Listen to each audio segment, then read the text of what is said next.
Salutations fraternelles à vous tous qui suivez ces témoignages. Je me nomme Mère Angèle Ntimbapaka, née le 20 mai d'une certaine année. Voilà, je suis chrétienne, née de nouveau dans les renouveaux charismatiques et catholiques. Je suis de la paroisse Notre-Dame de Grâce à Bizaïpen, là où j'ai évolué depuis mon jeune âge. Je suis présidente de la chorale, engagée, vraiment très engagée. C'est là où j'ai reçu Christ comme mon Seigneur et mon Sauveur. J'ai suivi les affermissements dans lesquels il y a eu les 4 lois spirituelles. J'ai accepté Christ comme Seigneur et Sauveur. Je suis passée par les séminaires de fusion et là, je suis membre du ministère des louanges de la paroisse Notre-Dame de Grâce, mais aussi de la chorale Christ Sauveur.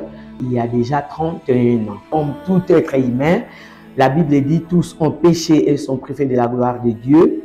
C'est vrai, je suis pécheur, mais je sais que le Seigneur Jésus-Christ m'a sauvé. Et je voulais parler aussi de la fidélité de Dieu.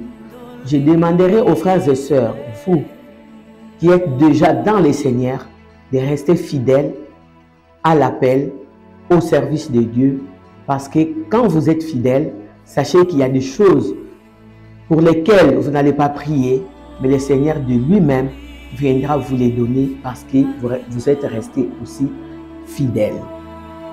Comment je me suis mariée? Moi, j'ai dit que Dieu est fidèle. Je n'ai pas fait une prière pour demander le mariage. Je n'ai pas fait une prière pour demander le travail. Par contre, le Seigneur lui-même a vu à moi les dons, les talents. Un jour, en 99, j'étais à la paroisse en pleine répétition. Un frère de la paroisse qui m'appelle, qui me dit « Maman Angèle, il y a un frère qui te cherche. » Et à l'époque, comme j'encadrais les jeunes frères et les jeunes sœurs, je croyais que la personne est venue juste pour que je puisse lui prodiguer des conseils. Mais la personne est venue me dire « Non, tu sais, moi je t'aime, je vais t'épouser. » Et moi, en tout cas, j'ai grandi comme un garçon. J'ai détesté qu'un garçon puisse me draguer. Je peux jouer au foot, jouer avec des garçons. Juste que ça se limite au football. Mais si tu dis que la lingui, après toi, parce que je vais te lancer des pierres. Parce que je n'aimais pas que les garçons me draguent. Je me considérais comme un garçon. Ça m'a étonné que le monsieur, les frères est venu pour me dire « Akobalanga ». Je n'ai fait aucune prière, je n'ai pas gêné. Et je ne pensais même pas au mariage à cette époque-là. Mais je vis que le monsieur était sérieux. Et la première personne à qui j'avais montré le monsieur ou les frères, c'était Papa Fouti. Et Papa Fouti a causé avec les frères. Les frères a dit qu'il tenait que je sois sa femme. Après un moment, j'ai dit, bon, Seigneur, si c'est ta volonté, prépare-moi pour le mariage. Parce qu'à part jouer au football, faire des petits travaux ménagers, moi, vraiment, je ne me voyais pas prête au mariage. Mais la fidélité de Dieu, le Seigneur m'a donné un mari. Nous nous sommes mariés le 22 septembre 2001. Aujourd'hui, je suis avec lui. Il s'appelle M. Flori Baka. Le Seigneur nous a bénis avec 3 enfants. Pour moi, je témoignerai que c'était la fidélité de Dieu. Et parce que je suis resté aussi fidèle. Je suivais la radio chrétienne Sangomalamu. Je suis une grande auditrice de la radio Sangomalamu en 94, juste au début.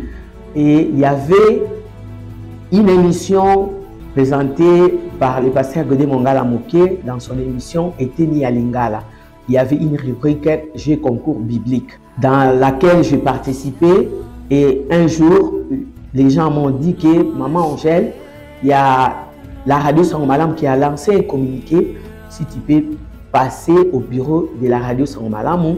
À l'époque, les bureaux c'était à Mbama. Et je me suis précipité pour aller à Mbama.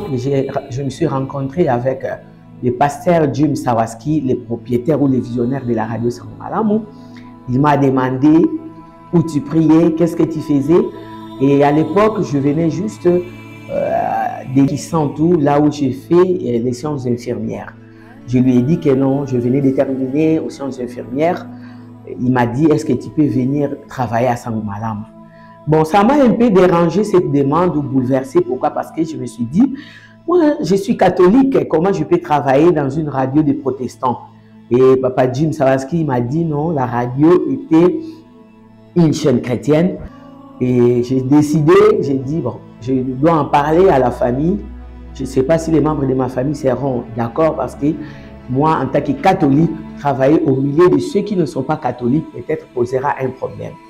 Arrivé à la maison, il y a ceux qui étaient pour et les autres étaient contre. Et maman m'a dit, c'est à toi de voir qu'est-ce que tu veux faire, qu'est-ce que tu veux devenir. Et quand je grandissais, j'écrivais beaucoup, je lisais aussi beaucoup et beaucoup de gens me disaient, si tu n'es pas journaliste, en tout cas là, tu perdras vraiment du temps dans ce que tu feras. Mais au fond de moi-même, je me disais, je dois être ou infirmière ou journaliste. Et voilà, le Seigneur a accompli mon rêve. J'ai terminé les séances d'infirmière. J'ai prié la nuit et le Seigneur m'a montré que je devrais les servir à la radio Sango Malamu. Le lendemain, je suis venu auprès de papa Jim Sahaski. Je lui ai dit, papa, je viens pour travailler pour le Seigneur. Et le fils pasteur Babaka m'a dit, est-ce que tu sauras travailler pour le Seigneur en étant jeune? Je lui ai dit, si c'est la volonté de Dieu, je vais travailler à Sango Malamu. Papa Jim m'a présenté à papa Rino Mvumbi, qui est aujourd'hui papa Rino Moyo. Quand je suis arrivé à Sango Malamu, le 5 novembre 1995, j'ai commencé par dépouiller des lettres que les auditeurs et auditrices écrivaient à la radio Sango Malamu. Je vais un peu essayer de vous parler de mon parcours au studio Sango Malamu pour motiver les jeunes filles, motiver les jeunes frères de toujours commencer. Il faut toujours faire un pas et le Seigneur va vous guider pour continuer ces pas jusqu'à la fin. J'ai commencé à dépouiller des lettres et puis à un moment, papa Rino m'a pris pour devenir sa secrétaire pour aller distribuer les cassettes dans des maisons d'édition à l'époque. J'ai commencé aussi par dupliquer les cassettes audio. Je mettais les étiquettes et après, j'ai sorti pour aller déposer les bandes cassettes dans des maisons d'édition. Et après, je suis passé de la maison d'édition à la caisse. J'ai travaillé à la caisse. Et en 98, la radio Sango Malamu a brûlé. Et après, quand on a renouvelé les équipements de la nouvelle radio, Papa Fouti m'a dit de venir l'accompagner à la prière de Ami, action matinale d'intercession de chaque 5 heures. Je me suis dit, moi je ne saurais pas prier, je ne saurais pas faire ce que vous faites là. Papa Fouti m'a dit, tu as en toi les dons et les talents. Et j'ai dit, si c'est la volonté de Dieu, je vais les faire. Je suis venu à la radio, nous avons commencé la prière Ami avec Papa Fouti. Et après, un jour, il m'a dit, tu dois aussi apprendre à animer les émissions. J'ai commencé à animer les émissions. En 2000, Papa Fouti m'a dit, Angélique, tu as les talents, tu as les dons, mais maintenant, il faut faire l'IFASIC. Je lui ai dit, en tout cas, je ne saurais plus, je n'ai plus l'âge d'aller étudier. Il m'a encouragé, il m'a inscrit à l'IFASIC. Et en 2000, je suis parti, j'ai commencé l'IFASIC. En 2003, j'ai terminé les graduats. Il m'a dit, tu dois continuer la licence. Et en 2005, j'ai terminé ma licence à l'IFASIC en communication sociale. En 2009, j'ai fait mon master. 2 ans après, j'ai obtenu mon master en journalisme. Beaucoup de personnes parfois me demandent comment toi qui es catholique, tu travailles à Sango Malamu. Laissez-moi vous rassurer que Sango Malamu, c'est une chaîne chrétienne, bien sûr, mais c'est un ministère qui réunit toutes les églises. Et en tant que sœur Angèle, mère Angèle, née de nouveau, renouvelée dans le Seigneur, dans les renouveaux charismatiques catholiques, j'ai fait mon travail comme le Seigneur me le demande.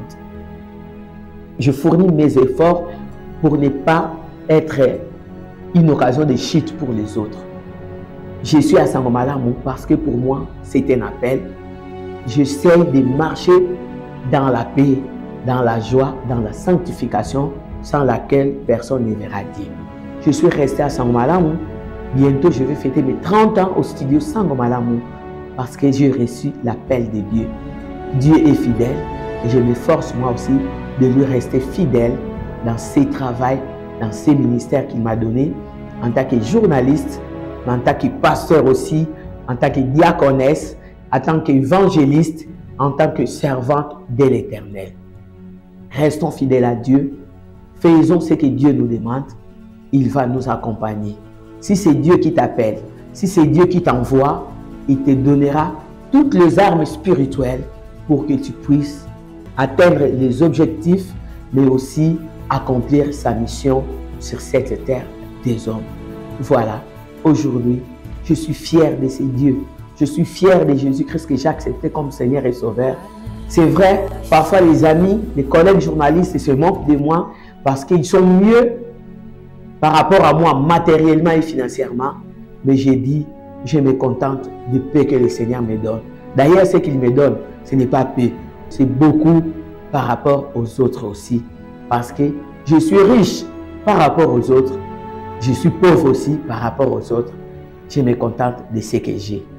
Voilà, frères et sœurs, je voulais vous partager cette expérience pour dire à tous ceux qui me suivent qu'avec Dieu, nous ferons des exploits. Moi, je vis ces versets bibliques chaque jour dans ma vie. Frères et sœurs, restons scotchés, cimentés, collés, serrés à celui que moi j'appelle notre Père. Lui seul qui nous connaît mieux, lui seul qui va nous récompenser. Je sais qu'un jour, je porterai la couronne de victoire, la couronne de gloire. Restez fidèles au service de Dieu.